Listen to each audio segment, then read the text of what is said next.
Ngithanda ukuthi ngikubingelele khona la kuZimi Life. Sengiphinde ngabuya ke futhi nezika Sibongile and Dlamini. Before nje ngihlale kodabeni, ngicela ke mbukele ukuthi ungakhohlwa ukulike and ke usubscribe. Namhlanje ngikuphathele kamathiza kaSibongile and Dlamini, izinto nje okumele kuyilindele lapha kuSibongile kuloko leli week esikulona. Ngizoqala ke la ngodaba oluthinta okwenzo noNomalanga.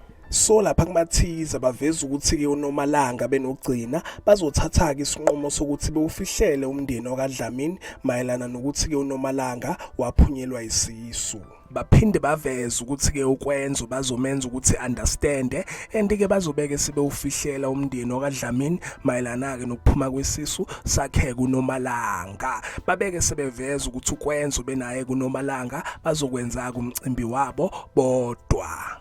Kuzoba nzima for ukwenza ukuthi kedlulise ukuthi ulahlekelwe umntwana. Babeke sebeveza ukuthi ugcina uzobeke seadvisor uNomalanga ukuthi ke lisebenzise leli thuba ukubaka beseduze naye lapha ukwenzo.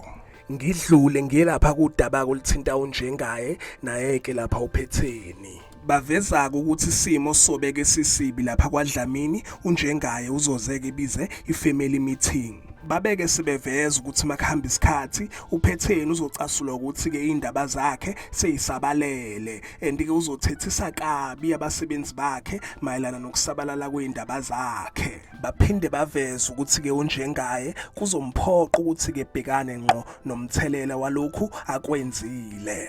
Ngidlule ngiyelapha kudaba kolithinta uSibongile naye ke lapha uJabu. So lapha kumathiza baveza ukuthi ke uJabu uzomema ke uSibongile kuyitrip yakhe yaseThekwini and kuleyo trip ke bazobe sebethola ukwazana kangcono. Aphela lapha ke mbukele amathize ethu kaSibongile akuleli viki. Ngicela ukuthi ungakhohlwa nje ukuthi ulike and usubscribe. Ake ngithi ke danke ngiyazibongela.